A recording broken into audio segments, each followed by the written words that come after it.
تو ہم انشاءاللہ تعالی ہم نے اپنے وکلاء سے کل بھی بات کی ہے، بڑے وکیلوں سے بھی بات کریں گے اور دوبارہ سپریم کورٹ کو رجوع کریں گے کہ آپ کے فیصلے کی جس طرح دھجیاں اڑائی گئی ہیں، اس کی جس طرح بے توقیری کی گئی ہے، اس کا آپ نوٹس لیں۔ یہ پاکستان کے چاروں صوبوں کو اس پہ عمل درآمد کرنے کا پابند کیا گیا تھا۔ تو آپ سب کی آمد کا بہت بہت شکریہ۔ انہی دو موضوعات پر ایم کیو ایم اپنے آگے کے تمام مطالبات کو، تمام تحریک کو، تمام جد و جہد کو مرکوز رکھے گی۔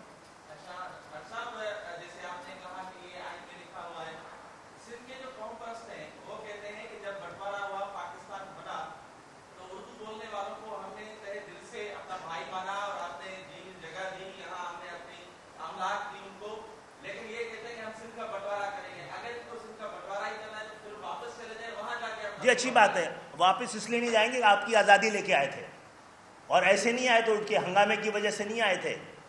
ہم ارادی اور اختیاری پاکستانی بھی تھے اور ارادی اور اختیاری سندھی بھی تھے۔ باقی نہیں بتا سکتے کہ وہ سندھ میں کب آئے تھے، کیوں آئے تھے، کس لیے آئے تھے، کس تاریخ کو آئے تھے، کس پتے پہ آئے تھے۔ ہم آئے تھے، ہم آئے تھے اور اپنے حصے کا پاکستان، اپنے حصے کا سندھ لائے تھے، جس کو متروکہ سندھ کہا جاتا ہے۔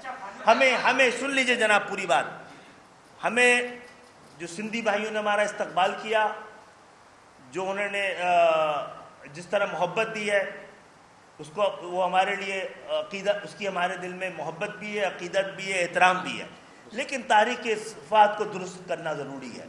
جناب سندھ کی زمینوں کا 60% ہندوؤں کا تھا، جو انہوں نے ہماری جا کے لے لی ہیں وہاں پہ، تو وہ متروکہ سندھ، وہ 60% زمینیں ہجرت کرنے والوں کی تھی۔ سندھ کے 26 میں سے 21 شہر ہندو میجورٹی شہر تھے۔ ہم ایسے تو آ کے نہیں بس گئے، کسی اور کے گھر پہ قبضہ تو نہیں کیا، جو ہمارے گھروں میں گئے ان کے گھروں میں ہم آ گئے۔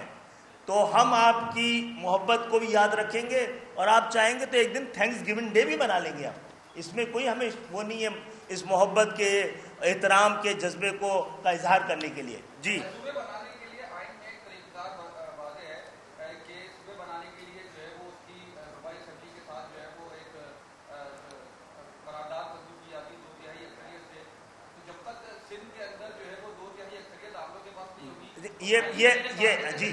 یہ پاکستان کے آئین میں درج ہے، اور ہم نے اس آئین میں تبدیلی کا ایک بل پیش کیا تھا قومی اسمبلی میں، وہ ریجیکٹ نہیں ہوا ہے، وہ اسٹینڈنگ کمیٹی کے پاس چلا گیا ہے الحمدللہ۔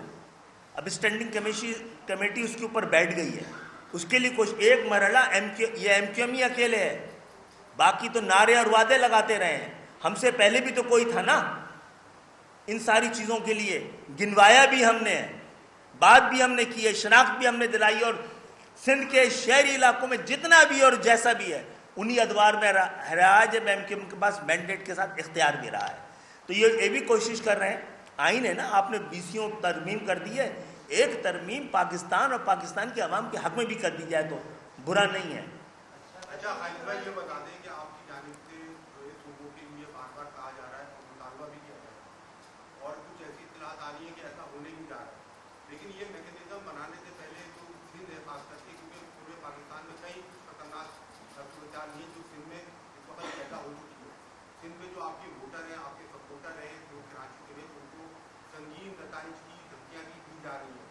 اللہ نہ کرے اگر اس معاملے کو لے کر کوئی لسانی فسادات ہو جاتے ہیں تو اس سے نپٹنے کے لیے ابھی تک کوئی حکمت عملی نہیں دیا کہ صوبہ تو کیا جا رہا ہے۔ جی یہ اگر ان دھمکیوں اور ان خطرات کا سامنے پہلے نہ کیا ہوتا، ان اندیشوں کا ہمیں خیال نہ ہوتا، تو یہ بنیادی ذمہ داری تو ہماری نہیں ہے نا، حکومت کی ہے، ریاست کی ہے، انتظامیہ کی ہے۔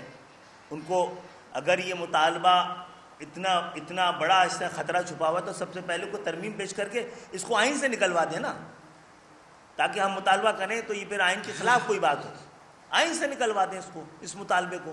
آئین میں کیوں ہے؟ بھٹو صاحب نے ڈلوایا تھا، 73 کے آئین میں تھا۔ سندھ